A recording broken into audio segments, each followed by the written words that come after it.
Hi YouTubers, welcome again to my channel Tech World, where we do some vlogging, tech reviews, cooking, a bit of everything.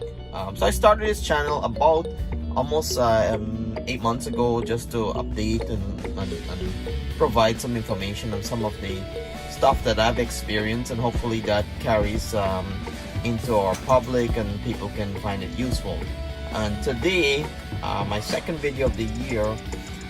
I've been waiting for this product a long time. So as you guys know, I bought the 2021 Tesla Model Y, and since then I've been doing a lot of videos on this vehicle.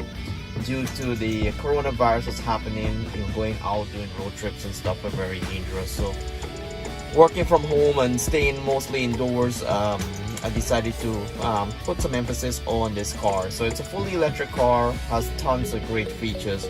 However, there's some areas that's lacking.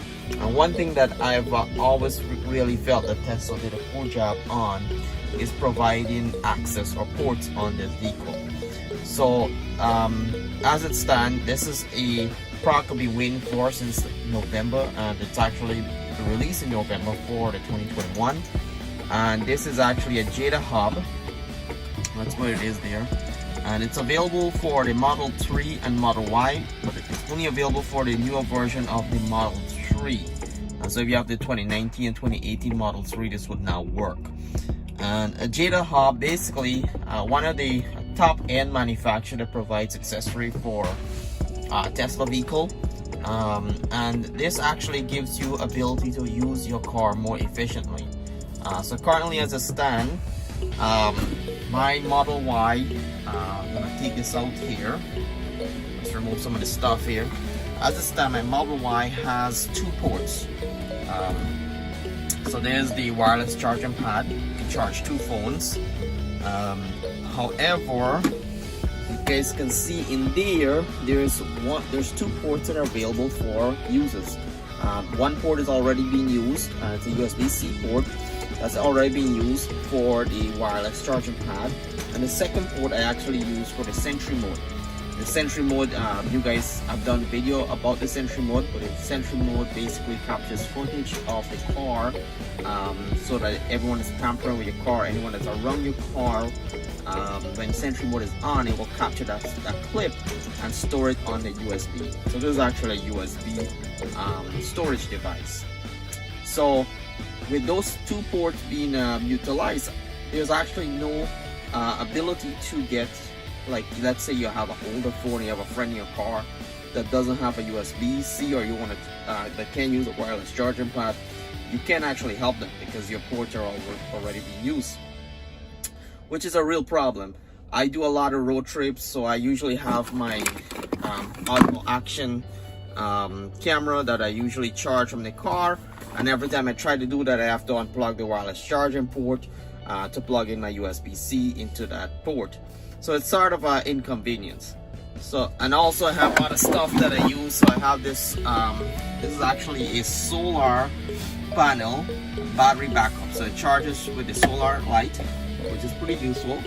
So you just leave it out there, it'll actually charge the battery backup, and then that way you can actually use these ports to provide more battery. So it's very energy efficient. So usually if I know I'll be using a lot of battery, I'll leave this outside on the dash, so it gets some sunlight, so I can actually just take it out, leave it right there, let it charge, and then I have extra battery for all the other stuff that I use, which is sort of useful too.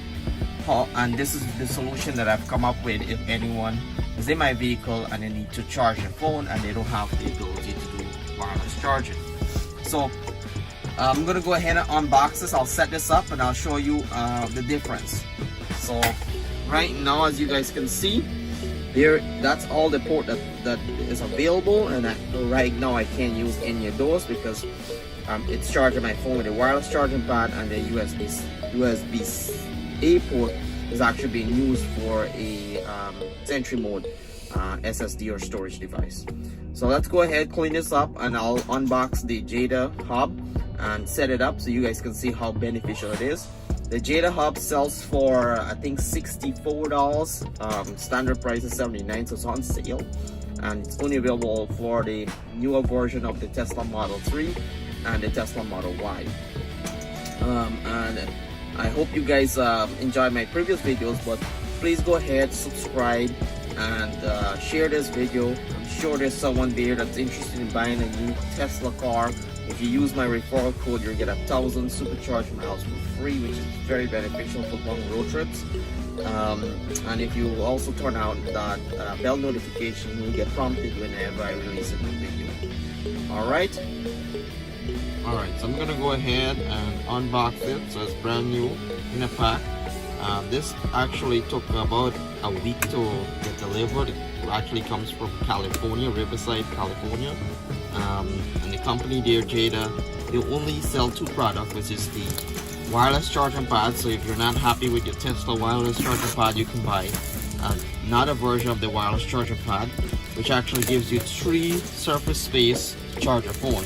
So it's usually the 2 sides as well as the bottom as a tertiary access for charging hub. So there you go, that's the box right there, JUH, Jeda charging hub. Pretty nice packaging, solid, very minimalist design, which kind of goes with the whole Tesla ecosystem. And opening the box is quite simple. It actually just it's quite slow to drop, but you just lift the top cover off, and hopefully eventually, let's give it a help, it drops. So there it is. So that's the Jeda hub. Very simple, there's nothing else inside. And it's designed to fit, so it's supposed to actually fit perfectly with the Tesla console. So there you go. So now I have 3 USB-C ports, USB-A ports. On the front cover, I have 2 USB-C ports, which is great for my Osmo Action and Osmo Pocket to charge right in the car. And then there's a secret compartment right here, which you're supposed to just pop because it's magnetic. You open it up, and basically this gives me ability to put a solid state drive. This is a converter. This is a USB-A converted to USB-C, so I could just plug my USB Sentry mode storage device directly in there, so it's tucked away, so anyone that breaks in the car, it's going to be hard for them to find it. Or if you have an SSD, you can just actually stick your SSD right here and then plug it in directly into USB-A. Or if your SSD hard drive is a USB-C, you can use this adapter here to obviously connect your Sentry mode. These are all data as well as power ports, so you can use it to transfer data and power if you need it. But that is what it looks like. And then at the back of it, you'll actually see the USB-C and USB-A connectors, and it's very light, but it's really custom fitted to the T for the center console. Now I know a lot of you guys ask why I haven't wrapped my center console. It does have the piano finish, which is a glossy piano finish, and it collects a lot of dust and magnet, but I'm not a strong believer of putting like a sticky adhesive on this here, because if I want to take it off or if it's ripped in the future, it might actually destroy this piano finish even worse than what a fingerprint might do. So I actually just steer away from doing that. That being said, I'm sure it looks nice. I see the carbon fiber finish. It looks nice. However, it's just not for me.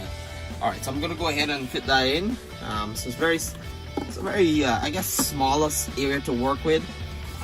So basically, I'm gonna put it in the back, and it's all the way there, and it just basically clicks in place. So I can tell it's already in the space there. So basically, you put it on top and you drop it down, and then it just finds the ports that it has to click in. So there we go, it's already tucked in. I'm going to remove this adapter. I really going to keep that there for now because I have the Sentry mode USB. It's a Samsung and it's 128 gigs. Actually it's 256 gigs right there. 256 gigs, 3.1 USB, which I use to store all my clips for my Sentry mode. So I'm gonna plug that in. And as you guys can see here, now look how many ports I have. So I went from 2 ports on the car to now 3 USB-A, 2 USB-C, and then another USB-A for my central mode, which is quite fantastic, and it's a big improvement. I'm so happy that this product is now available. And you know, many of you guys who have the same challenge. So as you guys can see, I have it all cleaned out. I have my solar panel charger, which is a universal charger, as a backup charger for any additional charging power that I would probably need for my laptop or anything that's running low. And then I have my Osmo Pocket, which now I could just plug in, because now I have 3 USB. I have the option to use the USB-C or USB-A port. Right now I'm using the USB-A to USB-C to charge my Osmo Pocket, and I have the ability now to charge my Osmo action camera, which is pretty cool, because you never know when you need to use this here. So I could just switch in, plug this in, and charge this here, so I'll have all my cameras fully charged for whenever I need to shoot something while I'm working or on a road trip or whatever the case may be. So that's why it's so useful to get this Jeda hub. I went from just 2 ports that I couldn't use. Now I have the 3 USB-A ports that I could interchange for all the other device, and the USB-C ports. And anytime I have someone in my car that actually doesn't have the ability to do the wireless charging, I can use this Apple Lightning cable here, plug it into the USB-A port, and then they could charge. So I always keep this cable handy. So that's the benefit of the Jeda hub. This actually is something I purchased, so this video is not sponsored. It's something I went out and purchased. I've been waiting for it for a long time, and I'm so excited it's finally here, and finally have the options to keep my center console clean and organized with the Jeda hub. So please like and subscribe and share this video, and we'll see you in the next video.